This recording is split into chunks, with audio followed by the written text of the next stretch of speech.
And it was a continual daily process of doing the mindset work as well. Like the key between the intuition, the soul and work, and then the mindset work, right? Welcome to A Sister's Love, the podcast that helps women who are healing by having those deep conversations, giving practical advice and words of encouragement. Come on, let's talk about it. Welcome back, my beautiful sisters, to another episode of A Sister's Love podcast.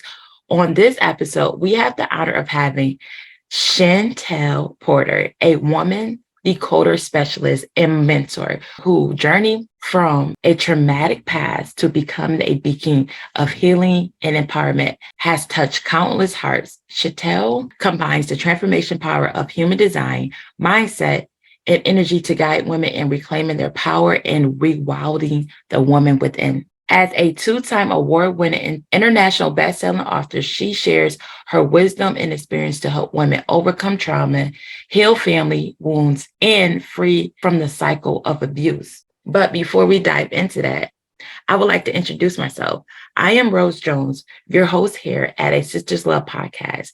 And I am just one woman or one story trying to help other women heal and grow and expand. So if you are a woman who is on a healing journey or a self-love journey and you need resources and guidance, then you are at the right place. I would love for you to become a weekly listener. All you have to do is hit that subscribe button, turn on your notifications so you never miss another episode of A Sister's Love podcast. So now, let's get into this episode.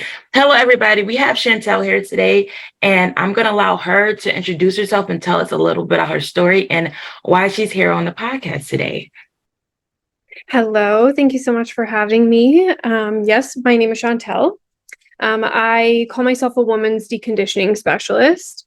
I combine a few things together like human design and mindset and energetics to work with women to restore them back to their what we call natural wild state. So it's, if you think of a piece of land and bringing it back to its natural state, that's what I do with women, bringing them home to themselves and restoring each woman back to the way that they were meant to be. Now, can you tell us a little bit about your story of how you led to doing this? Like what was that moment that sparked this inside of you or just made you feel like this is something that you needed to be doing in your life? Yeah, I had an unexpected kind of what some would call awakening. I had been introduced to this book called The Miracle Morning by a client of mine at the time. I was doing aesthetics. And, because I had expressed just struggling with some things. And I read this book and it was like a literal heart opening, mind opening moment that I realized I had been moving through most of my life. And at this time, I was just coming into being 30, thinking that the way that my life had always been and what I had been told was possible for me was just that. Like that was all that was possible. I didn't actually know that I had a choice. And I had a moment sitting on my couch thinking, if I didn't know I had a choice, how many other women out there don't know that they have a choice too? And it was a full 100%. I just knew instantly that I was going to spend the rest of my life showing other women what was possible for them. That totally makes sense. That's the same thing. Like a lot of women walk through life thinking that we only have what life presents us. Whatever we see, whatever we think, whatever we can experience is what we have. And that's all we have. We don't know that it's stuff beyond us. We just have to go out and access it. And a lot of people don't understand that they can access stuff that they don't see, they don't know. They just have to be willing to go that little further, or willing to do a little work or a little expand their brain or expand their environment so they can accomplish those things. Like I call it like a 6-block radius.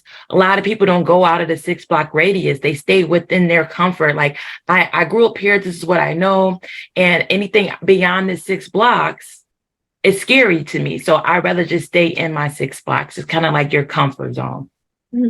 Absolutely. And what we're told, I was told by family and society and the people around me that this is it for you. you don't get to be anything else because of who you came from, where you came from. Right. And so there was that kind of input coming in as well, which was a massive shift for me to realize like I didn't have to listen to all of the stories and the things being told to me either. Yeah, that's true. That's true. The conditioning, yeah, the mind conditioning, the way our parents and our family conditioned us to think that this is it and we are what they are because they were not able to expand and go beyond their 6 blocks. They feel like, well, I don't want you beyond those 6 blocks either. I need you here with me so I can feel comfortable in my 6 blocks. So yeah, so they can feel comfortable. So a lot of people don't understand that. Like it's not even about you 90% of the time. It's more about them not wanting to expand themselves. So if they see you expanding them, they get in their mind, they're gonna know that it was capable for them. And like, how can I stop that person from moving forward? Because I don't want to move forward. I'm stuck here and I don't have the courage or the strength to do the work to go beyond here. So it's just easier for them. Yeah. And you said that like this courage to step beyond, because you do have to, muster up a lot of courage to be on this journey. And everyone's amount or their level that they need to have is different, but I had to have a lot of courage because I had to literally leave behind every person that I knew, family, friends, otherwise, in order to continue on this path. Otherwise, there was this ceiling that I kept hitting, and I knew that there was more, but in order to access that more, I had to step literally away from everyone, like moved 10 hours away. Yeah.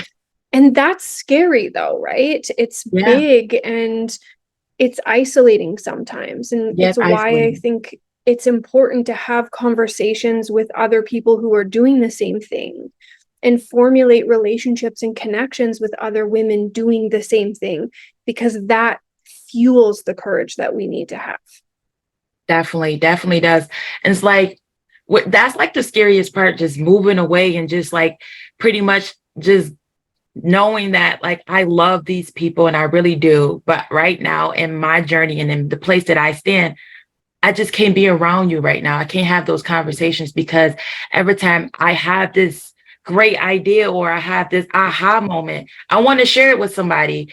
And you don't want to share it with people that's not going to understand. And it's going to make you feel like they're demeaning it and feel like, oh, maybe it's not as great as I thought it was. Maybe it's not that moment. I'm not going to move forward. So you just got to have around the right people around you. So when you are in that, you got them aha moments and you have those moments that you want to share and you want to expand on how to grow even more, that the right people is feeding into you, like you got to make sure you're getting fed by the right people. And it's not saying that you can't go back to those people once you are where you need to be, because now you have the tools to navigate their conversation. You understand more that it's not about you, it's about them, and what they're saying doesn't no longer affect you. And you just look at them in a place of empathy, like, I understand that you're just not where you need to be right now. You don't have the strength, but when you are, I'm here for you. And that's how we just gotta kind of move forward when it comes to family or friends that's not ready to grow. But sometimes we do have to leave them, and then we can come back when we're ready and solid to explore that relationship again. I so agree with you. Yes. And there is like, sayings that talk about the 5 people, or that you're the sum total of the people that you spend your time with. If we really think about it in the way of, other people are feeding their fears and anxieties and limiting beliefs to us, right? And so it's like, if we wouldn't live in their shoes, if we wouldn't embody their lives, then we can't even be taking those things in. But that's part of the process of learning how to kind of, like you said, be around these people and not take in those things. And one of the reasons why I choose to use human design is because it actually shows us the exact areas where we're most susceptible to taking in the other person's energy, including, the mind or emotions or health, right? Like there's different areas where we take in these energies, and we can then be even stronger and more equipped to be around, our family or people who we truly love, but, need a bit of protection from. Yeah. Can you explain more about the human design? Yeah, so human design is basically a mix of astrology, I Ching, Kabbalah, and the chakra system, and the principles of quantum physics. So it's explained as, your energetic blueprint. It speaks to what gifts you come here with, how your aura and your energy is meant to interact and move throughout the world, how we can access our own unique intuition, to make decisions from our own authority instead of outer authorities. And then, like I said, there's places that speak to how we process emotions, how our mind processes and digests information, and where we're most susceptible to conditioning from the outside world, whether that be the not good enough stories or the too much stories. It really is showcased within human design. So it offers this huge, powerful tool to be like, oh, okay, like here's where everyone is like, yes, I feel this. So we know we have this knowing, this information, this empowerment, and then we can use tools, I believe, more effectively to get to the kind of like the root of things, right? Instead of this blind trying to heal, a lot of times that can be discouraging, right? Like some people are going to have tools that are just not going to work for you because it's not a focus for you, right? Or it's not deep enough for you. There's not one way for us to heal, for us to create our lives. And in the coaching industry, a lot, there's these like, Cookie cutter. in the world, there's these structured, rigid, rules and blueprints and ways of doing things. But human design literally shows us that it's not that way at all. No way. I totally agree. I always say that to everybody, like, what works for me may not work for a lot of people. Like, it's so many healing tools, there's so many different methods out here. And that's why I try to expose everybody to all different methods, because every method works. Each method is different for each person. Everybody don't relate, because some people are more emotional people, or some people are more structured people. A lot of people heal different. The way they take in information is different. So based on who you are and how you willing to take in information, how you willing to express yourself, it's going to be a method that works best for you. And that's my goal, is to just expose people to as many methods as I could come across, and just allow people to have that information to choose and try new things to see what can be. So I'm just trying to hope as many women find their method so they can heal, because it's definitely necessary.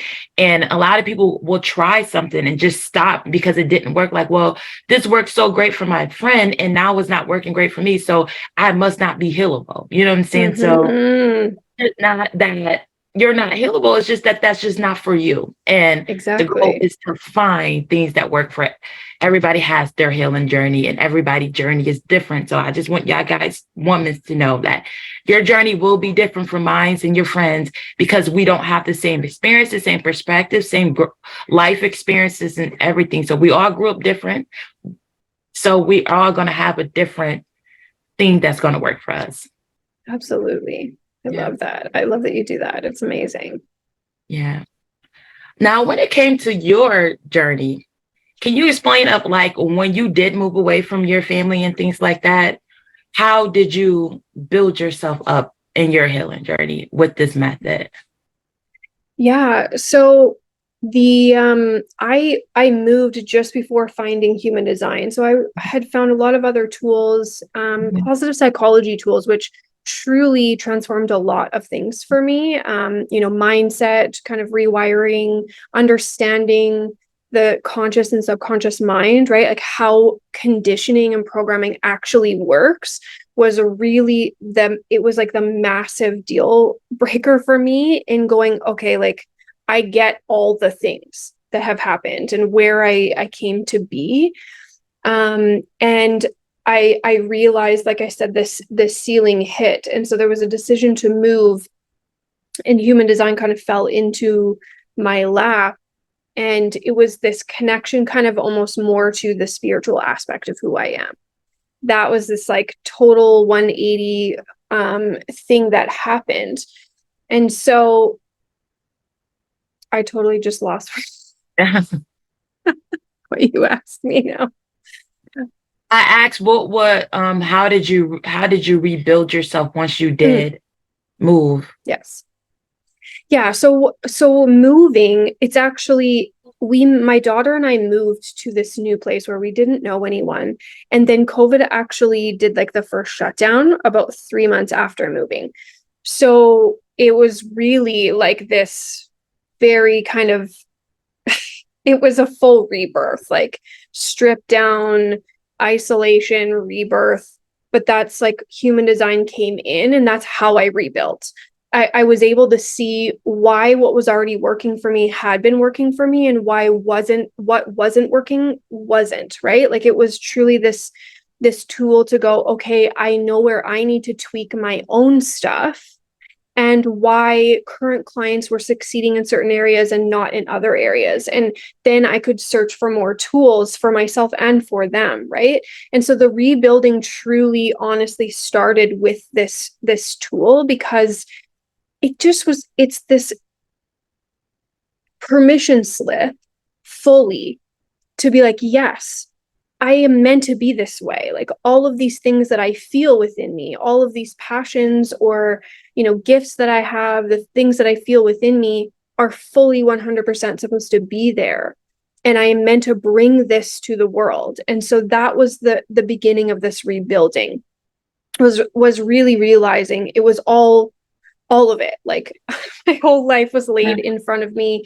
I started pulling my family's charts, and I was able to truly just like, it was like setting down a suitcase that I had just been carrying forever. And I could just set it down and be like, I just get it all. And I fully committed to following, my own intuition, my own authority, and making every single decision from that place, whether it made sense to the mind or not. And it was a continual daily process of doing the mindset work as well. Like the key between the intuition, the soul and work, and then the mindset work, right? Because we're constantly being conditioned everywhere we go. And so that is a huge piece of this rebuilding, is being consciously aware every single day of the messages that I'm receiving, right? Whether it's from my partner or my friends or music or the news or right billboards, just as like literally everywhere. It's a daily process for me even now, 7 years after beginning. I'm still every day like, okay, I'm starting to hear new things in music or new things in around the world, right? Like honestly, just one of the most important pieces is just understanding how those are getting in there all the time, right? But we don't have to leave them there. So those two pieces have been just the catalyst for the rebuilding. I agree with that. That was like something, the biggest thing for me too, like coming from subconscious to conscious, like literally being conscious about the thoughts, the people, the things around me, and just realizing and analyzing each and every aspect of every conversation that I'm having. Like the biggest thing that I have, like when I used to get into a disagreement with someone, I used to hear a lot that I'm not enough. In their conversations, what I'm hearing is that you're saying that I'm not enough or I'm not worthy. And that's not what they're saying. And understanding what I am projecting, or understanding what they're actually decoding my thoughts, decoding my feelings, and understanding what is actually going on. Like, no, this is me reflecting. This is me putting my feelings onto them. This is not what they're actually saying, and trying to actually listen to what people are saying and what people are actually delivering to me, and taking it for word and not for assumptions. We like to assume and just add and push on and then see. And then when other people are talking to me and seeing that, understanding that when they're reflecting on me too, like understanding, like, am I reflecting on them or are they reflecting on me? Just like decoding. It's like a whole decoding system that we have to. And if we're not in our conscious mind, our subconscious mind will drive us crazy. Like it will allow all this stuff to play a whole story that does not exist, create stories, and cause us more trauma or frustration that's unnecessary if we could just sit with ourselves and try to decode a lot of this world and conversations that we're having. And that's like the biggest, that hard. Right. And most people don't realize, like, there's, people talk about the first 7 years of your life is the most pivotal for, parenting and setting the foundation for our children. But they don't talk about why that is. Mm-hmm. And that's because, like, the first 7 years, the subconscious door is just wide open.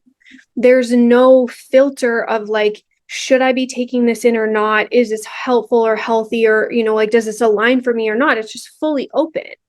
And, our children and us, up to that point, everything that's going on around us is just going in. It's going in, it's going in. So conversations that we hear even as a baby, as a child, the TV, right? The radio, teachers, in church, in all areas, it's unfiltered. And the more that we hear the same thing, the deeper it cements in us. And so you don't even realize that these have just been cemented. I always talk about this, like, we come here with this garden that is just clean.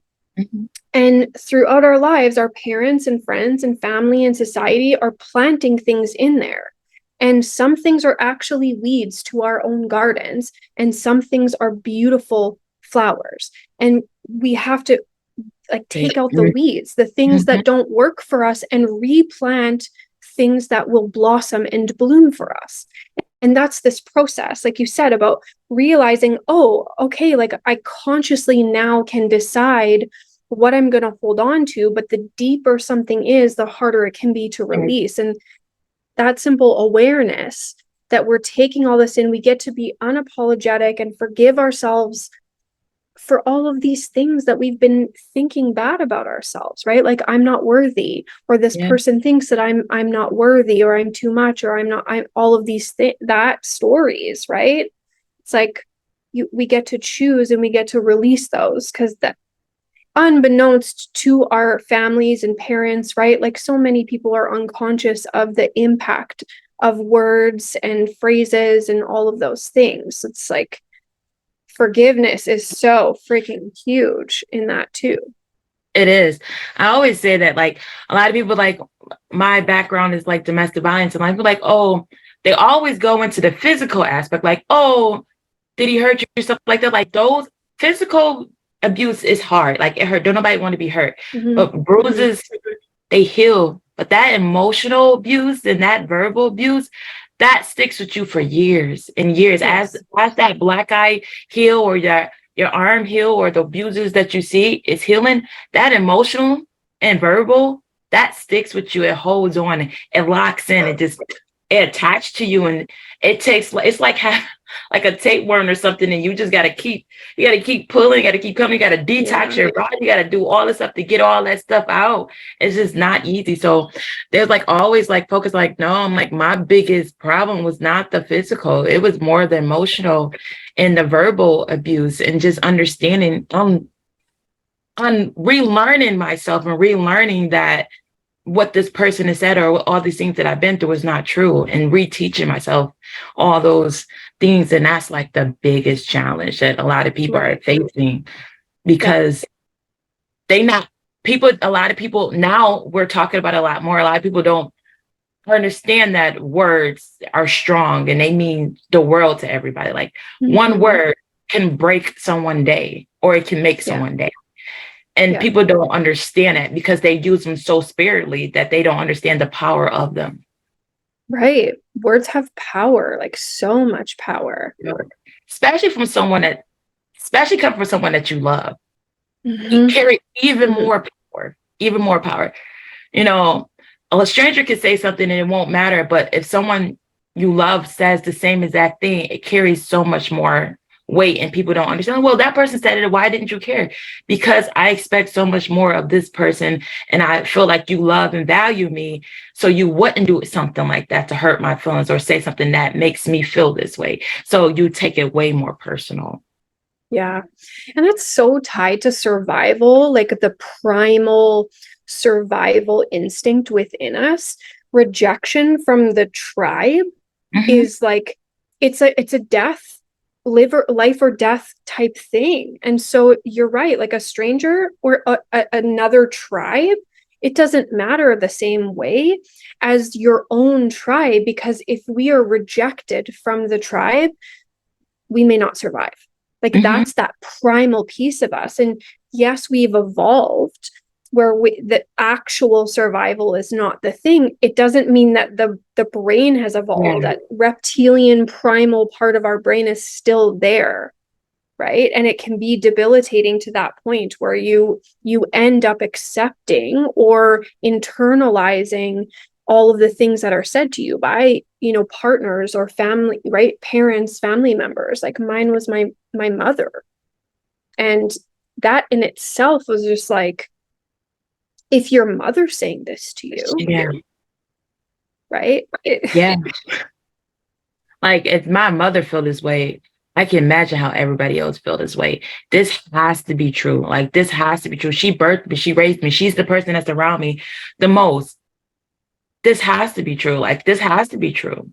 And that's why like those mother wounds hold on so long. Like those mother wounds is dangerous. Like a lot of people don't even know that they have mother wounds. And just like I had my mother in my life. My mother was there. That doesn't mean a lot of people focus on father wounds because a lot of people grew without their father. But even when you lived with your mother, you could still have mother wounds. Yes. And I am of the belief that the mother wound is far deeper because it's not, it's like you said, you can have a beautiful, healthy relationship with your mother, but there is the cultural mother wound that we experience, right? The messages from society about who and what we can be when as women and as mothers, right? And then what that relationship is like with our mothers. So it's so deeply profound and powerful in how it impacts us. I love talking about the mother wound. Like it's huge. It is. It's a lot. Well, before we end, I would like for you, if you can, just give the listeners like a good tool that they can start on. They can start with this human design that can help them on their journey of healing. Yeah. So you can easily, and I can give you the link for this. Find your energy type, which is important. And then it gives you your authority, which is your intuition, your decision-making authority. And start there. It's not a box. It's not meant to human design is not meant to put anyone in any boxes, right? This is meant to actually set you free. And so please don't feel restricted by it. It's just about tapping into this inner knowing that you have. And we all generally have a sense of what that is, but navigating that and start with very simple, easy things like what you're eating, what you're wearing, what direction you're going to take. And it sounds overly simplistic, but it begins there, because if we start with really big decisions, it's going to be too scary to the nervous system to try to trust ourselves if we've been living a life of not trusting our body or our intuition ourselves and putting this power into others, right? So I always want people to just start with really small decisions. When you wake up in the morning, what you're going to eat, literally the tiniest little decisions, and build strength in your intuition from there and work up. And then I always want to leave with this, like a really powerful statement that can be helpful to navigating, when we're triggered or we're struggling in any situation is, it's really simple. I feel triggered when blank, because I remember when blank. And you can go internally, and at first it may just be a little few steps in, but then the more you use this kind of phrase, you can tweak it, then the deeper you get to go into the conditioning, into the motivation, right? The emotion, the struggle, the limiting belief, whatever it is. It's so powerful in digging in, right? It's like it's connected to this, our inner child wounds, but that is so powerful. Well, thank you so much for coming on the podcast today. Can you please tell the listeners where they can find you at, and your social media information, your website, and also the link, if you could just say or I could just put the link below when you send it to me. Okay. It's if you go to jovianarchives.com, so it's JOVIANARCHIVES.com. You'll get a free little like you put in your birth info and it gives you a free body graph and little description of everything. Start there and go, at your own pace. And then you can find me usually on Instagram. Everything else is tagged there, and so that's the easiest place. And my handle is chantel.mariewild. All right, thank you. Would you like to leave the listeners with a word of wisdom before we end? Everything that you need can be found within you. Totally agree. That is so true. I always say that we look outside ourselves for answers that we already carry. Yeah, it's all within. It's all within us. So true. Well, that's it for today's episode of a Sisters Love podcast. But before we end, I want to invite you to our new support group. This group is exclusively for my podcast listeners. This is the perfect place for women to come together, share experiences, ask questions, and get access to exclusive resources. You'll also get to meet some of those amazing guests in this group. Also, this is a judge-free zone, so you don't have to worry about feeling unheard or alone. To join this group, all you have to do is sign up for our mailing list. And once you do that, you will get access to the support group, and you'll find the link right below. So until next time, signing out, your sister do love. Bye-bye.